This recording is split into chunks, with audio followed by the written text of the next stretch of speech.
muchas gracias a Espaciolate. Es mi primera vez aquí y la verdad es que estoy admirada de este lugar tan precioso que habéis logrado y tan acogedor.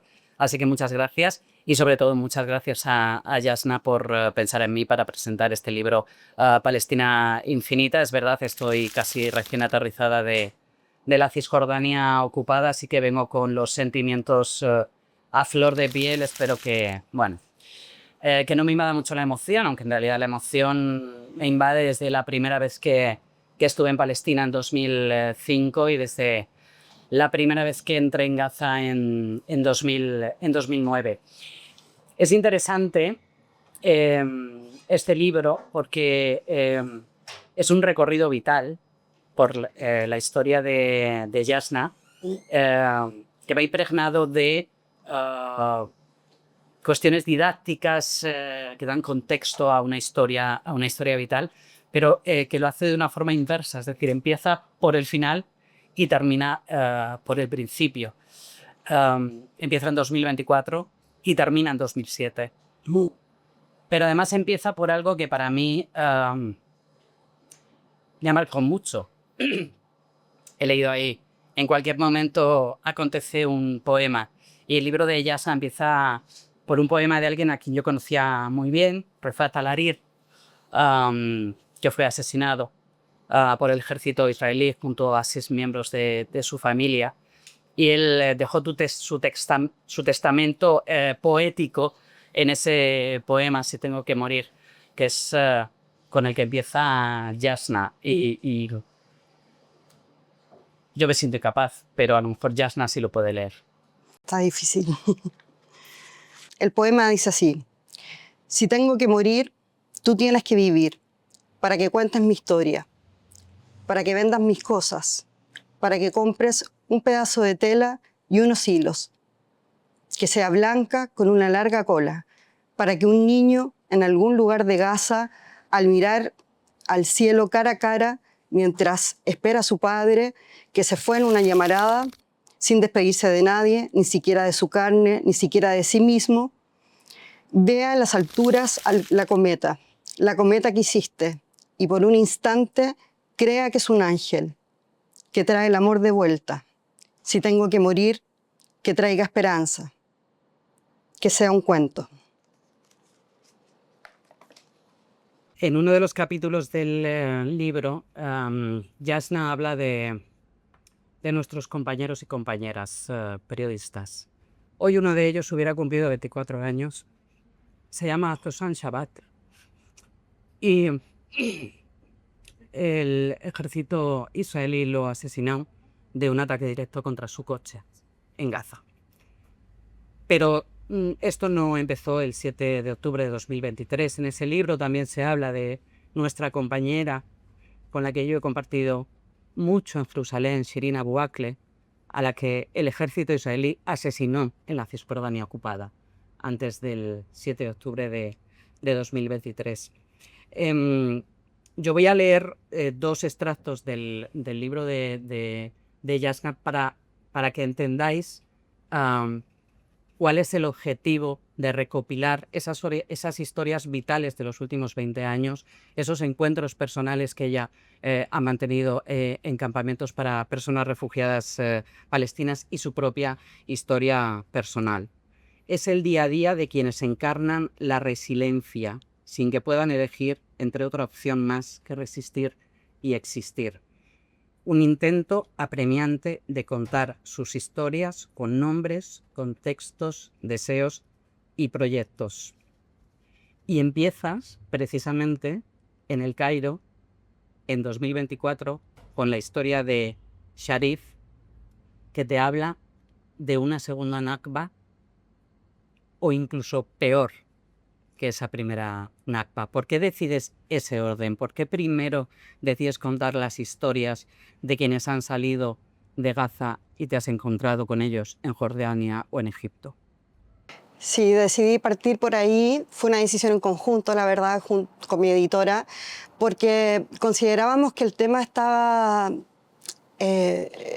digamos, todavía todavía está pasando esto, ¿no? No nos ha dado tiempo para mirar con distancia, y era lo que tenía también más fresco, lo que había encontrado en este último viaje a Egipto el año pasado, justo en esta fecha, en octubre del 2024, y ahí tuve la posibilidad de encontrarme con Sharif, que acababa de salir unos pocos meses antes de Gaza, y sentía que su historia reflejaba muy bien la historia del pueblo palestino en general, porque a él lo atravesaba no solo la Nakba del 48, sino que también muchas huidas, muchos exilios, el hecho de haber sido apátrida, de haber nacido en Kuwait, es un palestino que nació en Kuwait, cuyos padres eran refugiados ya de Gaza, y que además estaba muy marcado por Oslo, que es algo que normalmente en los medios de comunicación escuchamos hablar sobre Oslo, sobre lo que significó, sobre esta idea de los dos estados. Y Sharif había sido una víctima directa de eso también, ¿no? Porque cuando se firman los acuerdos de Oslo, a su familia le hace mucha ilusión poder volver, porque creen que viene la paz, y poder volver a Gaza. Y él es un chico que con 9 años vuelve a Palestina, vuelve sin nunca haber estado allí, y vive desde los 9 años hasta ahora, a los 40, en Gaza. Y su vida estuvo marcada por bombardeos cada año, por discriminación, por no poder salir. Además es un chico que tenemos la misma edad, nos conocimos por internet hace 20 años, y a mí me chocaba mucho la idea de que teníamos ideas o sueños parecidos y que yo sí los podía cumplir estando fuera y él no. Entonces sentía que esa historia representaba muy bien cada uno de los hitos en la historia del pueblo palestino, y además tenía este factor que no es menor para los periodistas de la actualidad, ¿no? De que entrábamos directo a hablar lo que está pasando ahora. Y finalmente ese fue el orden que le dimos, aunque originalmente iba a partir al revés, no iba a partir por el principio y terminar por lo más actual. Pero la historia de él era muy potente y atravesaba todos esos hitos, así que decidimos partir por él.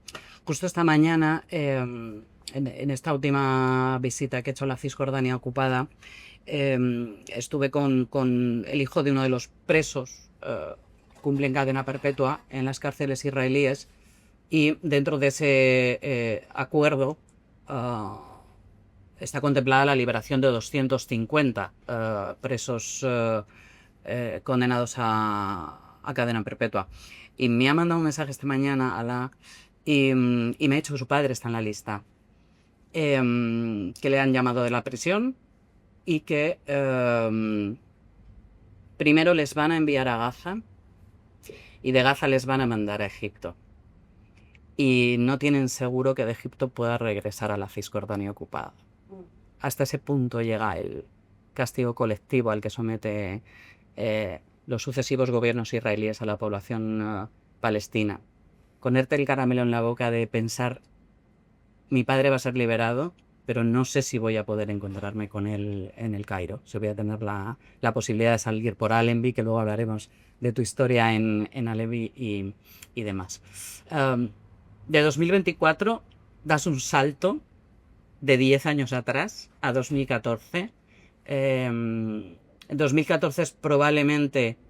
Yo he cubierto todas las ofensivas militares israelíes en Gaza desde plomo fundido 2008-2009, las que nos han dejado entrar y las que no.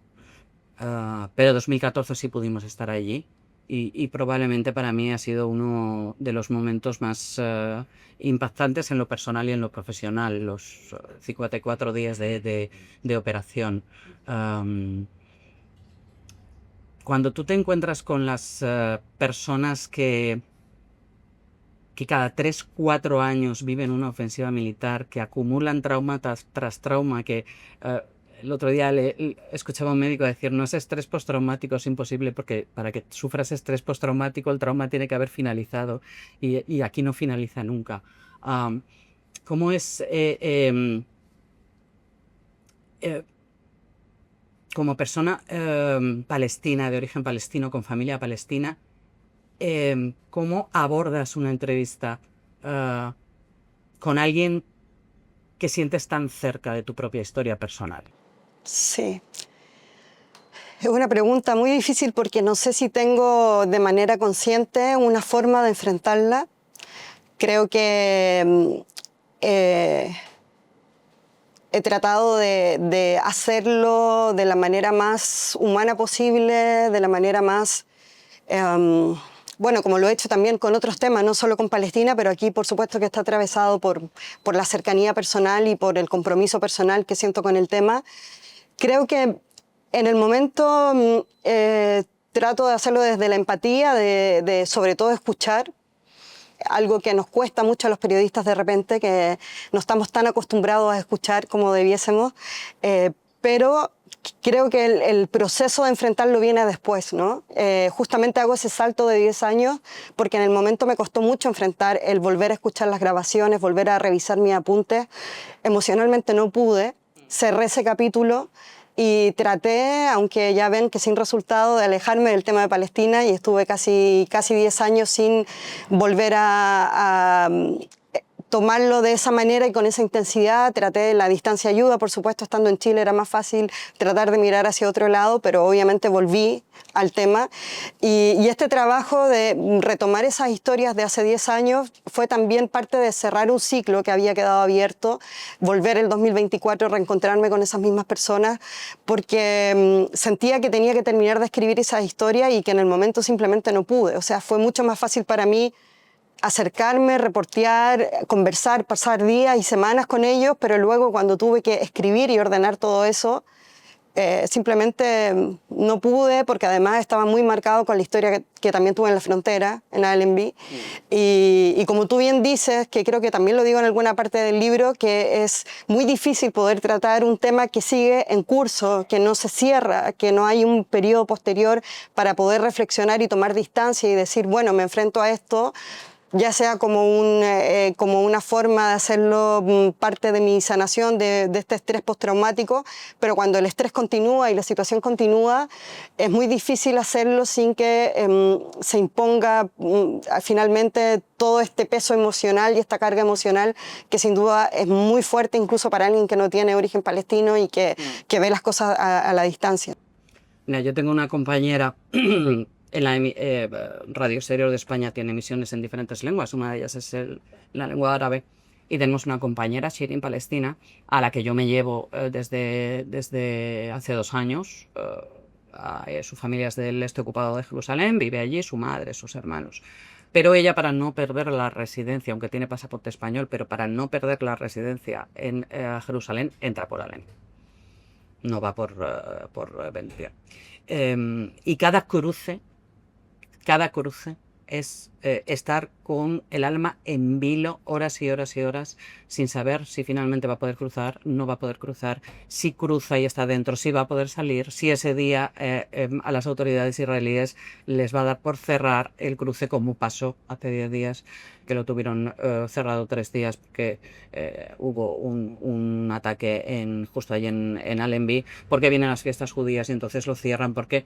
Para quien no lo sepa, el cruce de Allenby entre la Cisjordania ocupada y Jordania es la única vía de salida para la inmensa mayoría de los palestinos que viven en los territorios palestinos ocupados. Es la única. En el momento que cierran, nadie entra, nadie sale. No tienen otra vía. ¿Y a ti te pasó? Te pasó en 2014. Lo intentaste. ¿Y qué sucedió? Sí, bueno, en 2014, justamente cuando estaba la operación Margen Protector, que Israel estaba bombardeando y bombardeó durante 54 días Gaza sin descanso y con un resultado de más de 11.000 heridos, más de 2.000 muertos, yo viajé para tratar de cubrir, ni siquiera pretendía entrar y llegar hasta Gaza, sino que quedarme en Cisjordania y ver desde ahí el impacto que estaba teniendo esta operación. Y viajé desde Francia a... Jordania, justamente considerando que en Ben Gurion, que en el aeropuerto oficial de Israel, iba a tener muy pocas posibilidades de entrar. Entonces dije, bueno, por lo menos por Jordania voy a tener un poquito más de posibilidades, y sobre todo yo sabía que si lo hacía por Ben Gurion y ellos me deportaban, me mandaban de vuelta a Europa. Y yo quería tener un plan B, entonces dije, en caso de que no pueda entrar por Allenby, si me devuelven, me mandan a Jordania y me puedo quedar en la frontera un mes. Y llegué a las 10 de la mañana al control fronterizo y apenas vieron mi pasaporte, o sea, lo abrieron, no vieron ningún antecedente más, me llamaron a un costado y me dijeron que los tenía que acompañar a una sala de interrogatorio. Y me pasé 12 horas ahí, con más de 6 o 7 interrogatorios con distintos oficiales, policías, gente del Ministerio del Interior, un par de personas que sospecho que eran del Mossad por cómo estaban vestidos, por cómo actuaban. Y comenzó una serie de interrogatorios en donde se repetía una y otra vez la misma idea de que yo tenía contactos con Hamas, que yo tenía contactos en Gaza, que a qué iba, que cómo se llaman mis padres, cómo se llaman mis abuelos, y un interrogatorio, bueno, como lo que vemos en las películas, ¿no? Y yo sabía que esto era una posibilidad porque el 2007, cuando sí entré a Palestina, también me interrogaron durante 8 horas. Y finalmente pude entrar, pero ese interrogatorio fue muy hostil y fue un mensaje para decirme: no eres bienvenida aquí. Para entrar a Palestina, a cualquier lugar, hay que entrar siempre por un checkpoint israelí, entonces no hay una manera de hacerlo directamente sin pasar por control de la ocupación. Y yo, teniendo en cuenta este antecedente del 2007, dije, bueno, si voy nuevamente tengo que hacerlo por Allenby y tengo que tener este plan B, ¿no? Y en ese interrogatorio, bueno, fue muy humillante, ¿no? Vieron todas las maneras de hacerme sentir muy pequeña, de volverme un poco loca. Me estuvieron más de 1 hora en una sala interrogándome en árabe. Yo no hablo árabe, conozco apenas unas cuantas palabras para decir algunas cosas bonitas y otras no tanto, que son las que pude aprender. Pero llegaba un punto en que el interrogatorio era tan intenso y tan violento que yo misma empecé a dudar de mí, ¿no? A decir, quizás sí hablo árabe, quizás estoy mintiendo, ¿por qué estoy aquí? O sea, comienza una cosa muy esquizofrénica, que me imagino que es la manera también en que se crean estos interrogatorios para poner a la persona al límite y hacerla dudar de su propia versión, ¿no? Y bueno, fueron muchas horas de estar sola en estas distintas salas hasta que al final, cerca de las 2 de la mañana, después de dejarme bajo custodia de un soldado israelí, me subieron a un bus y le entregaron mi pasaporte al chofer de ese bus para que lo entregara a las autoridades jordanas. Y ese minuto fue muy difícil porque yo no sabía qué iban a hacer conmigo. Estaba este bombardeo totalmente irracional en Gaza y yo pensaba, me pueden desaparecer o pueden hacer lo que quieran y nadie se va a enterar. Y me dejaron en la frontera sola, y fue muy fuerte además porque al entregarle este pasaporte al chofer, el chofer esperó a que se fueran los soldados y me dijo, tranquila, yo también soy palestino. Y fue muy fuerte que me dijera eso. Porque él también estaba siendo sometido a seguir las reglas de Israel, ¿no? Para ponerme a mí en esta situación dolorosa y muy fuerte. Te quedas en Jordania desde 2014 y puedes acceder también a personas que han sido trasladadas desde Gaza, y hablas en ese capítulo de algo que me parece de las cosas más demoledoras que yo he podido observar. Obvio los asesinatos, obvio las masacres, obvio la hambruna deliberada, pero desde el primer día que yo entré en Gaza la primera vez, lo que más me llamó la atención fue la cantidad de amputados que había caminando por las calles. Cómo los francotiradores israelíes disparan directamente a las piernas. De hecho, en 2018-2019, la sociedad civil palestina en Gaza llevó a cabo una movilización pacífica de resistencia que se llamaba la Gran Marcha del Retorno, que iban a la valla de separación los viernes. Bueno, pues en un ambiente festivo, ponían puestos de comida, iban los niños y al otro lado de la valla había apostados francotiradores que les disparaban, hacían volar drones que lanzaban gases lacrimógenos. Y recuerdo, Médicos Sin Fronteras tenía una clínica en Ciudad de Gaza de rehabilitación, y uno de los médicos palestinos que trabajaban allí me contaba que en su vida había visto una munición como esa, porque era una munición que penetraba en la pierna y explotaba. Y entonces arrancaba los miembros. En Margen Protector, que yo estuve allí casi 35 días dentro de Gaza, los bombardeos eran indiscriminados y los cuerpos se hacían pedazos. Y ahora mismo lo que está sucediendo, creo que hay un consenso general en que a lo largo de la historia no se han producido nunca una cantidad de amputaciones pediátricas como las que se están produciendo por la acción del ejército israelí, y ya se ha contado muchas veces, muchas de ellas llevadas a cabo ni siquiera sin anestesia, ¿no? Y tú hablas de las amputaciones en uno de tus capítulos. Sí, creo que es una de las cosas más difíciles que me ha costado cubrir, sobre todo por las consecuencias que tiene, que son de por vida, ¿no? Donde ya el tener que enfrentar el trauma psicológico, emocional de esas víctimas es difícil, donde además muchos de ellos habían perdido a todos los miembros de su familia y eran los únicos que quedaban sobreviviendo, pero además con estas heridas que es imposible de sanar a largo plazo. No soy capaz de imaginar cómo será ahora, donde ni siquiera están las condiciones médicas, donde no hay anestesia, donde no, la mayoría de estas amputaciones, sobre todo a niños y niñas, se ha tenido que llevar a cabo sin ningún tipo de materiales médicos, de asistencia. No soy capaz de imaginar cómo será, ¿no? Y creo que yo lo había visto en los campos de refugiados del 2007, que también me llamó la atención. Me acuerdo en Ain el-Helwe, un campo en el Líbano, muy cerca de Beirut, donde cada pasaje en el que entraba, la gente que salía eran niños y adultos amputados que estaban ahí exiliados después de haber salido de Gaza o de otra zona de Palestina, y tenían un poco más de posibilidades de recuperarse porque estaban fuera de Palestina ocupada, pero aún así me impactó mucho. Además, yo era muy joven, nunca había visto víctimas directas de la guerra. Me parecía muy fuerte que eso estuviera ocurriendo en los años 2000 y que la gente no se enterara y que el mundo no saliera en masa, ¿no?, a protestar. Entonces soy incapaz de imaginar ahora cómo esto sigue ocurriendo, cómo Palestina y Gaza se ha convertido en la zona donde hay más amputaciones en este minuto en el mundo.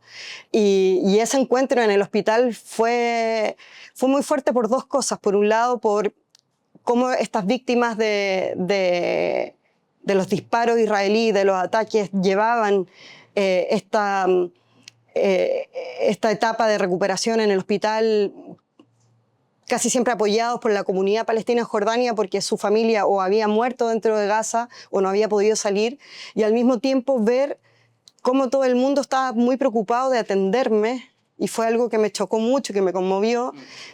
Estaban muy preocupados de atender a esta visita que venía desde Chile, ¿no?, y de tratar de estar alegres y de recibirme y de acogerme. Y yo no tenía moral para enfrentar eso y no entendía de dónde sacaban ellos esta fuerza para tratar de seguir con su vida, seguir contándome sus anécdotas, sus sueños, sus ganas de retornar además a Palestina. Creo que eso fue lo que más me impactó, porque yo del horror ya había escuchado y había visto cosas, pero nunca había visto tan de cerca esta necesidad de ellos de aferrarse a la vida para retomar, bueno, lo que decía acá la revista Late, ¿no?, de esas rutinas dentro de la guerra o dentro de una situación como esta, sí, tan extrema. Sí, mira, yo precisamente cuando salí de Margen Protector, esto es una sensación demoledora.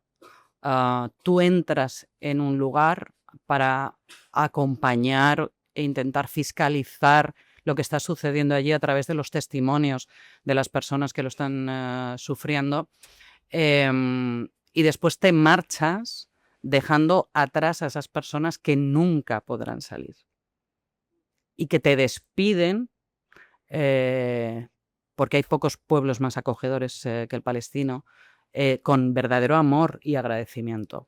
Y yo recuerdo en esa despedida a Aymat, que era la persona que me acompañó esos días, que me hizo de traductor, de productor, de psicólogo, de todo.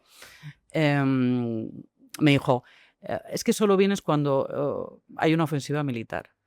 Nunca entras en Gaza para tomarte un café, para fumarte una narguile a orillas del Mediterráneo, para que yo te invite a cenar en mi casa.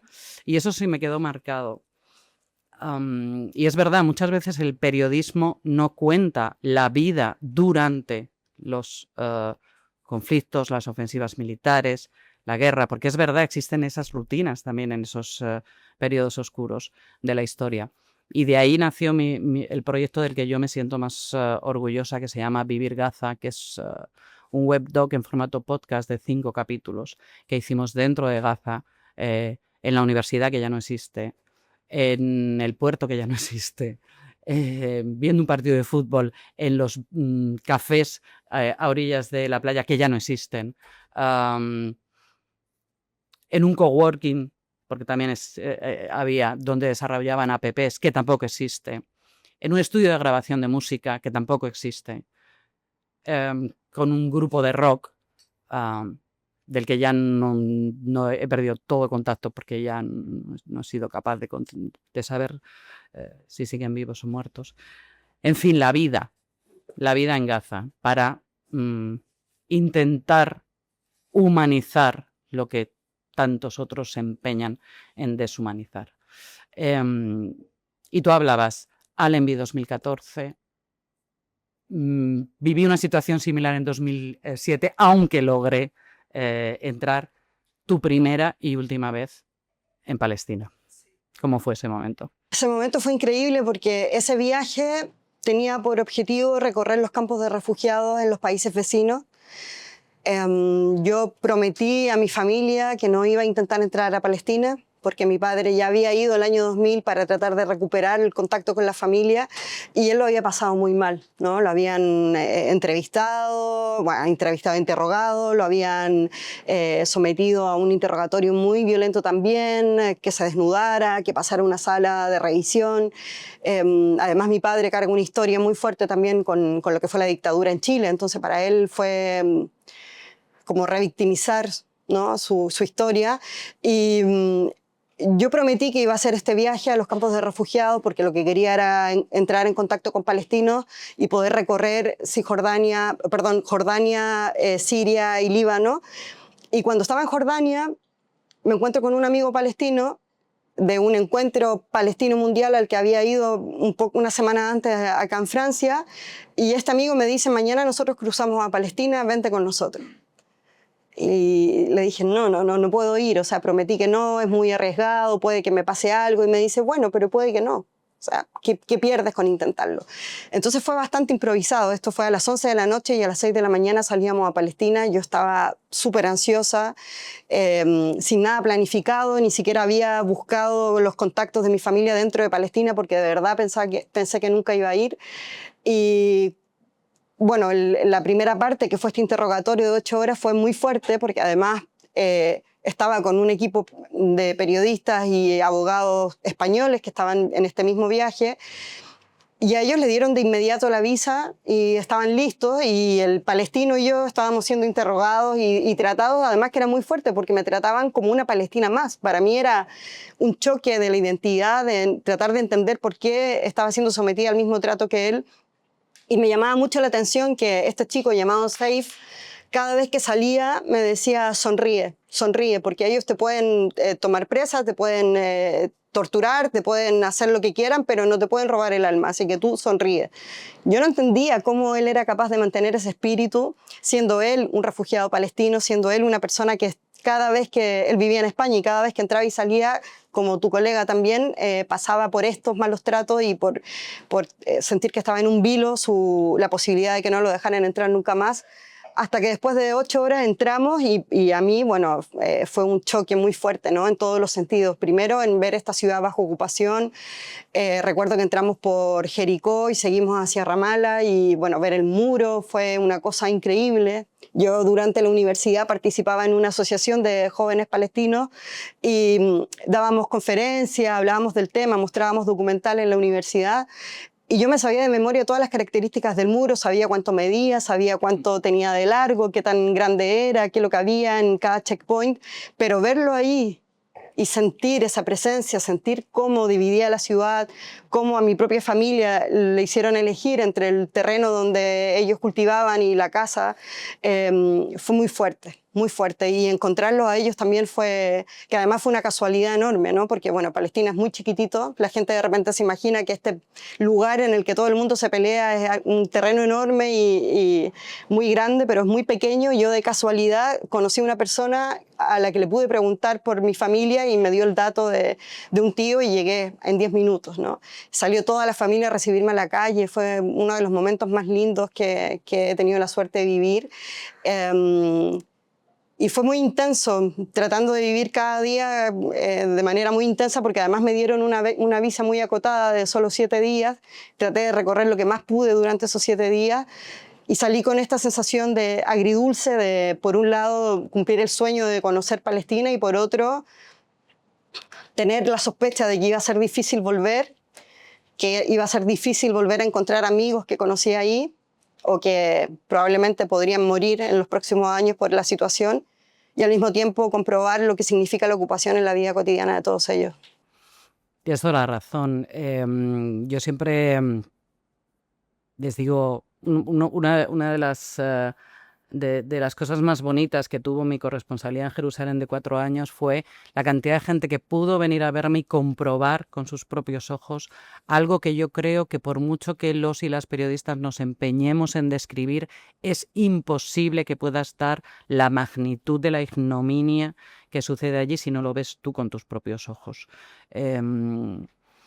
Y además tú tuviste la posibilidad, una vez que estuviste dentro, de ir a un lugar al que pueden ir muy pocos palestinos, casi ninguno de la Cisjordania ocupada, que es Al-Quds, sí, a Jerusalén, a la explanada de las mezquitas, a la mezquita de Al-Aqsa, que es la foto que todo palestino tiene en su salón.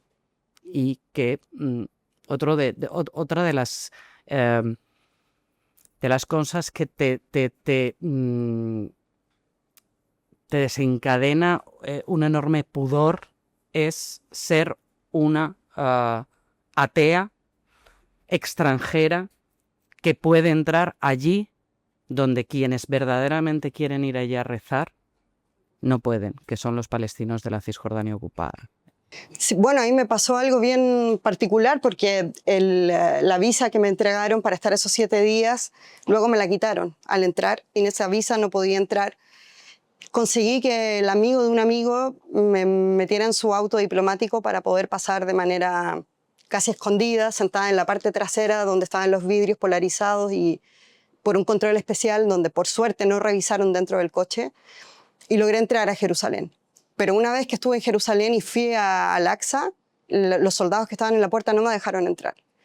Y no me dejaron entrar porque primero me dijeron que no, sin darme ninguna explicación, diciéndome que el lugar era solo para musulmanes. Yo volví al día siguiente con un pañuelo en la cabeza, haciéndome pasar por musulmana. Y fue muy humillante, ¿no? Porque los 2 soldados que estaban ahí me dijeron que hiciera el rezo musulmán para demostrarle que lo era, ¿no?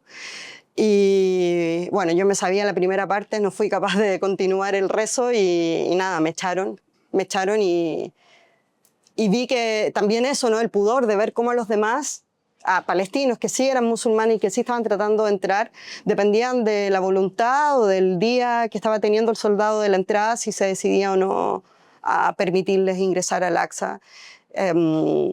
Fue muy fuerte ver eso y ver cómo también la actitud que tenían estos soldados por el hecho de estar con un arma y de sentirse con todo el poder para decidir quién entra y quién no entra a poder seguir algo tan importante para la vida y la sociedad palestina como su religión. Es imposible entender Palestina infinita sin entender tu historia y la historia de tu familia. No sé si nos podrías hacer un pequeño resumen de dónde viene todo esto. Bueno, mi bisabuelo llegó a Chile en los años 30 del siglo pasado, proveniente de Bet Sahur, un pueblo muy pequeñito en el distrito de Belén. Nunca supimos bien cuál fue la razón que lo llevó a él hasta Chile, pero Chile tiene la comunidad palestina más grande fuera del mundo árabe y es una comunidad muy extensa que está a lo largo de todo el país, donde además se la gente se involucró desde el principio en todas las áreas de la vida social, en el comercio, hicieron mucho dinero, se fueron asentando.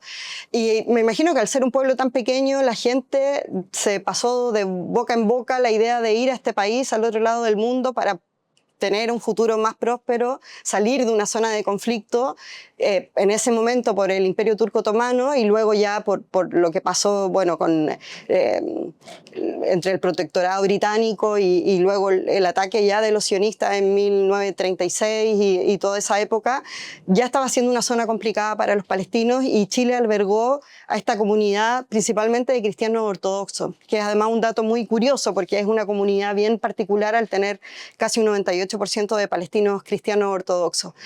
Pero mi abuelo fue la excepción y fue un musulmán que llegó hasta Chile, que se casó allá y tuvo hijos, pero donde se perdió el contacto con la familia. Y mi papá, siendo un niño como de 11 años, encontró un baúl con estos baúles que se usaban como maletas de viaje, ¿no? Donde venían todos los recuerdos que mi abuelo se había llevado de Palestina y comenzó a reconstruir esta historia. Y desde que tengo memoria, él me hablaba de ese lugar que para mí era como una historia, como un cuento, ¿no? de mi infancia, en donde siempre evocaba el hecho de volver. Y esa también es una palabra que me quedó muy marcada, porque cómo se vuelve un lugar al que uno nunca ha ido, donde nunca ha estado. Y luego me di cuenta, ya involucrándome y leyendo y encontrando a otros palestinos o chilenos de origen palestino, que esto del volver es algo que se repetía en todas las historias, ¿no? El mandato del retorno.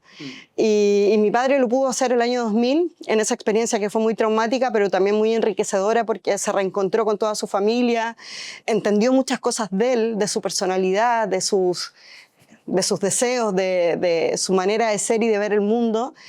Y yo creo que fue tan profundo y intenso lo que nos transmitió que bueno, todas nosotras somos 3 mujeres, las 3 sentimos siempre la curiosidad y las ganas de querer tener un nexo con Palestina. Y también desde la importancia, para mí al menos, con el tema de la defensa de los derechos humanos y encontrar también estas similitudes, ¿no? Con la historia de Chile, con la intervención extranjera, con lo que fue la dictadura de Pinochet y con entender cómo se repetían muchas cosas en ambos procesos por la autonomía de cada uno de estos pueblos y encontrar en eso y en esa causa palestina también representaba muchas causas en las que creo y que defiendo. Entonces me parece que fue como muy natural la manera en que se fue dando esta cercanía, pero además se profundizó ya con ese viaje del 2007 y creo que con el hecho de que también Israel me haya hecho sentir una Palestina más en la manera en que me trató. Sí. ¿Y por qué Palestina Infinita? Lo tienen que descubrir leyendo el libro.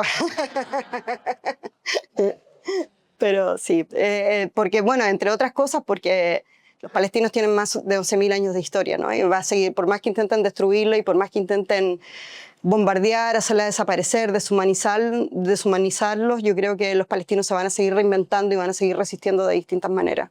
Sí, esas imágenes que yo creo que habéis podido ver todos y todas de hoy, esas columnas humanas regresando hacia Ciudad de Gaza, una ciudad que ya no existe, pero que con todo ellos y ellas van a regresar allí y reconstruirán sobre lo destruido. Este libro no solo es una brizna de la historia personal de Jasna, no solo son las historias de las personas que se ha ido encontrando por el camino en los últimos 20 años, está jalonado también de píldoras didácticas e históricas que ayudan a comprender algo que algunos dicen que es muy complejo y que en realidad es mucho más simple, y es la defensa de los derechos fundamentales, de la libertad y de la rendición de cuentas. Así que yo os invito de verdad a que leáis este libro y yo creo que ahora podemos ya abrir un diálogo con unos vinos tranquilamente, si os parece, porque no vais a tener a Jasna aquí más que hasta el lunes. Sí, sí. Gracias.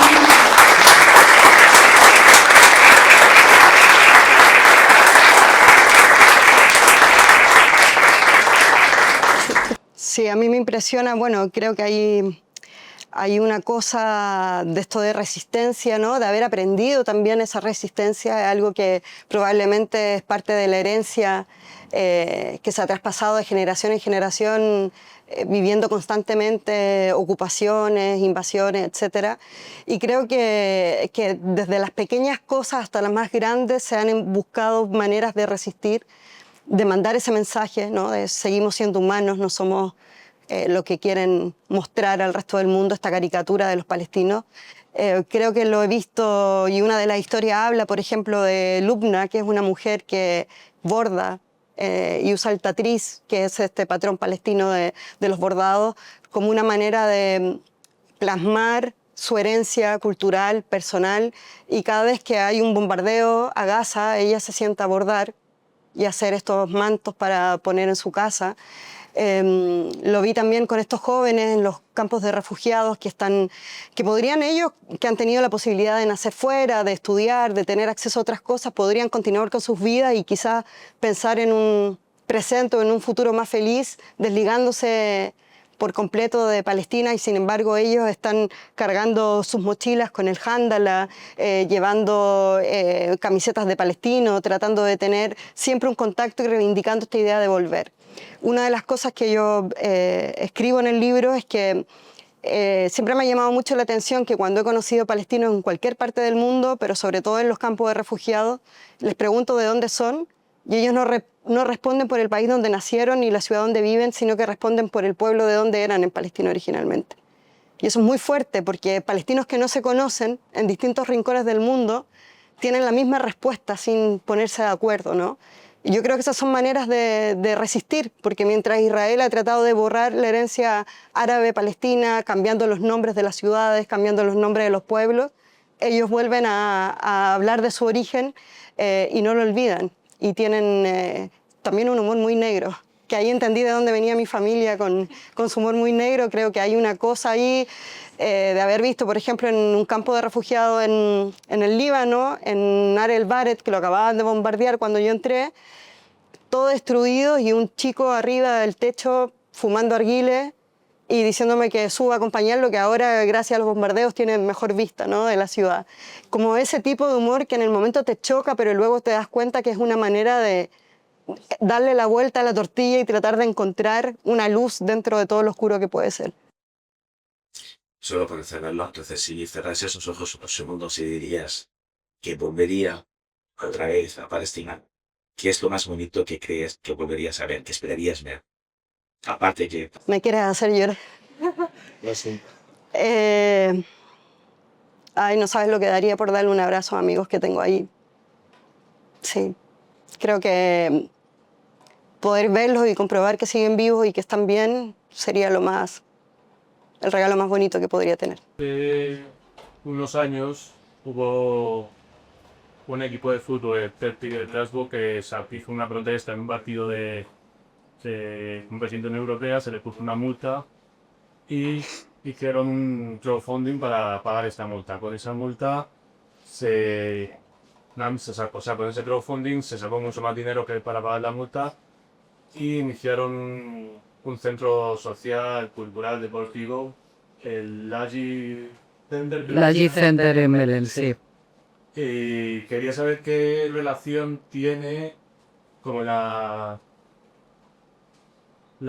opresión que sufrió el pueblo católico a manos del protestantismo británico con pues lo que viven los palestinos, y qué tanto se sienten ellos identificados con un pueblo que después de estar muchos siglos también oprimidos consiguieron como deshacerse de esa opresión dentro de lo que sabe. No sé si hay alguna relación. Dice entre los palestinos cristianos. No, entre el pueblo palestino en general y los católicos irlandeses que de una manera u otra se vieron. Es que yo estaba mucho en la Laji Center.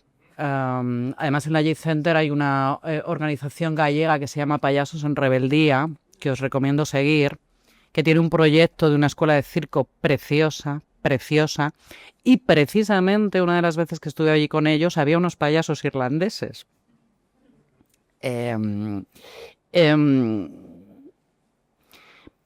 Me ha sorprendido lo conocedores que son, ahora mismo, te digo ahora, en los últimos 2 viajes que he hecho, lo conocedores que son de los países, gobiernos y pueblos que les están apoyando y que están liderando bueno, pues la respuesta internacional a las acciones genocidas israelíes.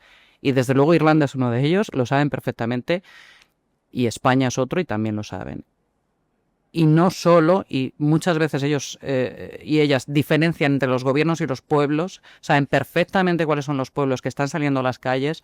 Por ejemplo, sabían la huelga que había habido en Italia, pese a que el gobierno italiano pues va por otros derroteros. O sea que ellos son plenamente conscientes de cuáles son los pueblos con los que sienten que tienen una afinidad, y lo de Irlanda y el pueblo español, no tanto los gobiernos, pero el pueblo español, ellos son plenamente conscientes de que es desde hace muchos años el apoyo. Y no conocía la historia de que el Ayi Center había venido de eso.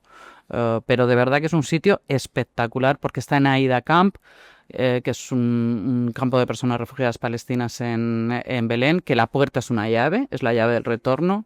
Es un sitio espectacular y hacen cosas maravillosas como, por ejemplo, como no hay espacio físico, porque claro, ellos y ellas viven hacinadas en muy pocos kilómetros cuadrados, tienen que construir en alto, apenas hay espacio para el esparcimiento, y entonces uno de los proyectos que tienen, por ejemplo, son los huertos en las azoteas.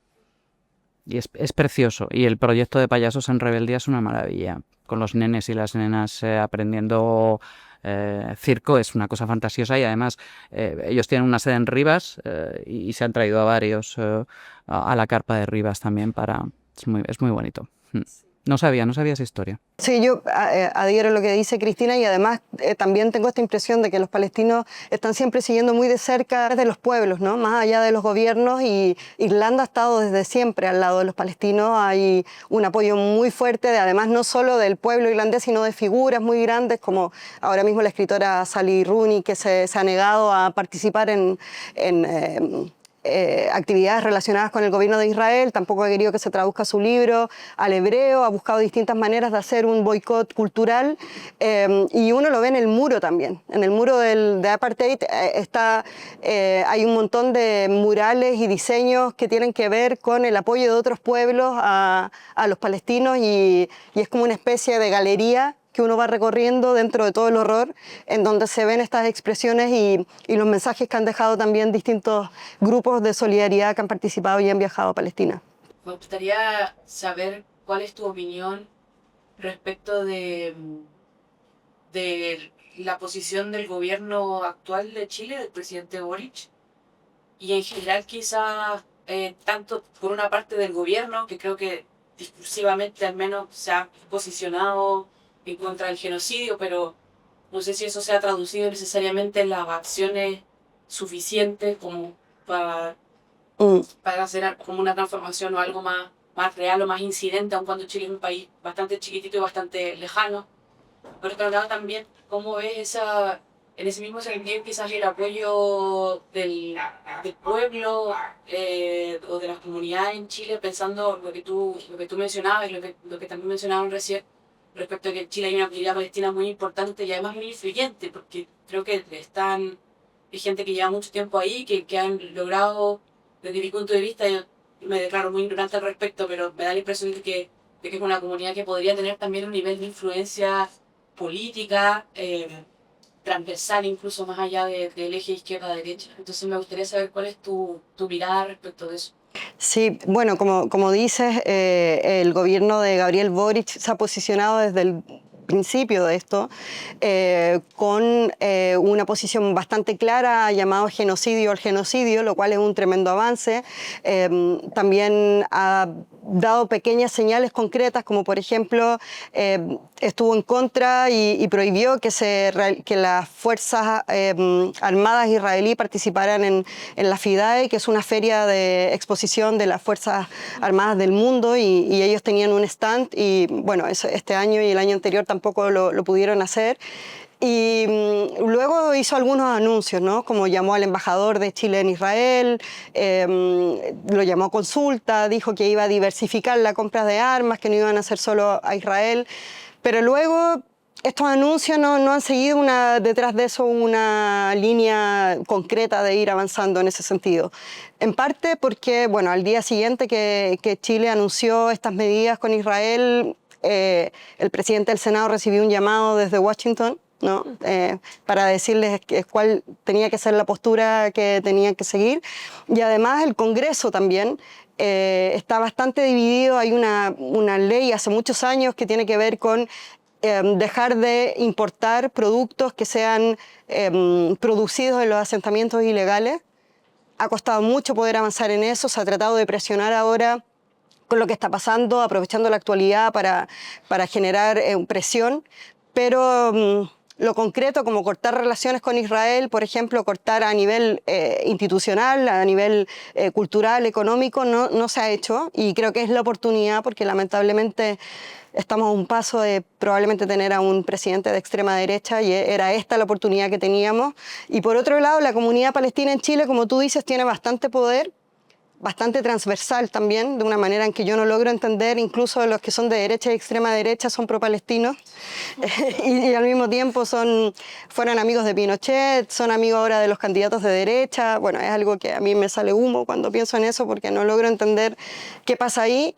Pero lo que ha sido interesante y lo que es muy bonito es cómo ver el apoyo a Palestina transversal de la gente, de la ciudadanía, del ciudadano a pie que ha salido a las marchas, que ha generado iniciativas. Hay incluso una olla común donde cocinan y hacen platos palestinos y los venden, y todo lo que se reúne se envía a Gaza. Hay distintas instancias para poder ayudar de manera económica, pero también para, no sé, taller de tatriz, de danza de dabke, de idioma árabe, distintas maneras de mantenerlo, y donde se suma gente que no necesariamente tiene un origen palestino. En el Congreso ha sido tanto también la presencia de los palestinos que hubo un minuto que creo que en el último periodo, hace 6 años, el 11% del Congreso tenía origen palestino, lo que es mucho, ¿no? Y también se formó un comité de solidaridad del Congreso de parlamentarios chilenos y también palestinos, y la comunidad financiaba unos viajes para que la gente fuera allá a conocer la realidad, para que entendiera qué es lo que estaba pasando. Pero paralelamente el lobby israelí también es muy fuerte, y cada año invita a un grupo de periodistas, sobre todo conocidos, famosos o influencers, ¿no?, a hacer videos allá en los asentamientos. Los tienen presionando dentro del Congreso para poder votar en contra de las mociones que trata de sacar los grupos parlamentarios pro-palestinos. Entonces siempre vemos estos dos bandos tratando ahí de mostrar quién tiene más fuerza, y lamentablemente el lobby sionista es tan potente que tiene el apoyo de las iglesias evangélicas, que en Chile son muy fuertes. Y esto es algo que vemos en toda Latinoamérica. Hace poco habían 2 congresistas que estaban con un pañuelo celeste antiaborto, ¿no?, supuestamente pro vida, con la bandera de Israel. Y ese tipo de contradicciones se ven todo el tiempo en la sociedad, en la política y en todos los aspectos. Entonces creo que sí avanzamos, pero no lo suficiente como podríamos esperar de un país que tiene esa cantidad de palestinos viviendo allá. Yo, siguiendo con Chile, bueno, cuando viajó tu papá se vio muchas cosas, ¿no? Yo, por ejemplo, he trabajado en el Estadio Palestino y veo como los paisanos tienen muchas cosas en común, no solo físicamente, de humor, todo, entonces ahí a tu testimonio, además de ese humor negro que tienen, de reírse de las desgracias, no sé, tengo un muy amigo palestino que siempre se ríe de sus marcas de cuando estuvo encarcelado, ¿no?, de cómo lo torturaban, y él se mata de la risa. ¿Qué te encontraste tú que dijiste, esta parte de mí viene de aquí? Muchas cosas. Sí, fue muy curioso el estar comiendo con mi familia palestina y ver en ellos gestos, la manera de hablar, la manera de reírse. Bueno, había un tío, abuelo ahí que era idéntico a mi papá, y lo del humor negro también, ¿no?, que es algo que mi familia y mis cercanos me dicen. Creo que viene de ahí, y sí me sentí muy reflejada en esas cosas. Y claro, además vienen casi todos los palestinos en Chile vienen de los mismos 3 pueblos, entonces todos se parecen y de hecho un dato curioso es que se llaman entre ellos primos, ¿no? A mí me parece medio raro, yo trato de no caer en eso de decirles primos, pero todos te ven y te dicen, hola prima, no saben ni cómo te llamas, hola prima, ¿cómo estás? Y hay una cosa ahí muy familiar, muy endogámica también, hay que decirlo. Que De ellos se aceptan más si la pareja es palestina, si no. Sí, hay una cosa ahí muy endogámica, muy propia de Chile también, más allá de los palestinos, pero sí reconocí muchas cosas culturales e identitarias en ese encuentro. Bueno, yo más que una pregunta, pues a raíz de lo que habéis hablado las dos, yo como periodista española, palestina, que tiene familia también allí, yo creo, Cristina, que has dicho una cosa muy importante y es que bueno, que los periodistas siempre van cuando ocurre algo, cuando ocurre un ataque israelí, cuando hay un genocidio, pero creo que es muy importante, ¿no? Contar también que los palestinos viven, sí, que no son solo víctimas. Sí. Y a mí es algo que quizás me molesta un poco, ¿no? Cuando te preguntan, jope, pues tu familia tiene que estar muy jodida allí, ¿cómo viven? ¿Por qué no se marchan? ¿No? Y dices, bueno, es que allí están resistiendo. Vivir, disfrutar de la vida, para ellos es resistir. Y creo que eso es algo muy importante que quizás desde aquí, pues a veces los periodistas no lo contamos porque no tenemos ese espacio muchas veces y los medios de comunicación para narrar ese otro lado. Y por otra parte, lo que decías con respecto al tema de volver, yo creo que todas las personas de origen palestino, ¿no? Cuando tú contabas tu historia, tienen muchas cosas en común, ¿no? Como que vamos pasando un poco por lo mismo y esa idea de volver. Y creo que es muy importante intentar volver. Aunque a veces no te lo permitan, ¿no? Porque no... Ya has perdido tus papeles palestinos o tus padres pues los perdieron en su momento, pero el hecho de regresar y de estar con tu familia, de ir no solo como periodista, pero también a vivir y a conocer a la gente allí, yo creo que a ellos, a los palestinos también, les da vida. Sí. Y les apoyamos también de esa forma, a las personas que todavía resisten allí. Y creo que es muy bonito. Y bueno, tengo muchas ganas de leer tu libro y me has emocionado muchísimo y nada, solo te lo quería decir. Muchas gracias. Porque es muy bonito que personas palestinas, después de tanto tiempo, sigan manteniendo sus orígenes y sigan escribiendo y con ese compromiso. Muchas gracias. Muchas Te gracias. agradezco el comentario.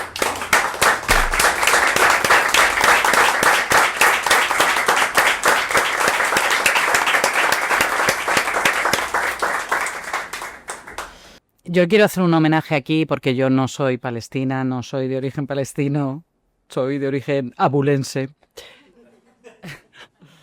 Pero creo que es de justicia hacer un homenaje. Antes lo intentaba hacer con Hossam Shabbat, pero me he emocionado. Bueno, no pasa nada. Ahora estoy un poquito más recompuesta. Pero creo que es imprescindible reconocer la labor. No solo es que desde el 7 de octubre de 2023 los y las periodistas de Gaza sean nuestros únicos ojos ahí dentro, y no solo nuestros únicos ojos ahí dentro, los únicos depositarios de las pruebas que demostrarán el genocidio ante la Corte Internacional de Justicia primero y ante la Corte Penal Internacional después. Es que previo a todo eso han sido quienes nos han conducido a los periodistas extranjeros por las calles de Gaza. Sin ellos y ellas, este trabajo es imposible. Y es más, ese trabajo es el 85% de nuestro trabajo, que se limita a un 15%. Porque todo lo demás es mérito único y exclusivo suyo. Para que entendáis cómo se trabaja en Gaza, antes del 7 de octubre de 2023, tú necesitas tu acreditación de prensa de las autoridades israelíes y necesitabas también el permiso de Hamas en el otro lado, que debía tramitarse dentro de Gaza y solo se podía tramitar a través de la persona con la que tú trabajabas dentro de Gaza. En nuestro caso, en el caso de Radio Televisión Española, se llama Neval. Y yo recuerdo una vez que él me dijo, Neval nació en Yarmouk, en el campo para personas refugiadas palestinas de Damasco, Siria, destrozado a día de hoy también. Y él me dijo una vez algo que creo que simboliza no solo a este pueblo, sino desgraciadamente a muchos otros, y es que él tenía la sensación de haber nacido con una tienda de campaña a los hombros. El 7 de octubre de 2023 yo solo pensé en él. Solo pensé en él. Llevaba unos días sin hablar con él y solo pensé en él. Y dio la casualidad, él regresó a Gaza porque quería estar al lado de su padre los últimos días de su vida, meses antes de que el gobierno israelí de por aquel entonces impusiera el bloqueo total por tierra, mar y aire. Y ya no pudo salir más. Y nunca volvió a salir hasta 5 días antes del 7 de octubre de 2023, que recibió el permiso para poder sacar a su madre y operarla en Egipto.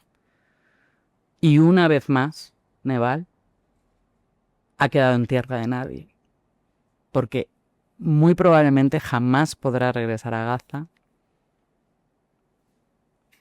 y seguirá arrastrando esa tienda de campaña hasta el final de sus días. Por eso estoy tan de acuerdo en que el empeño por regresar, el empeño por resistir y el empeño por existir es importantísimo.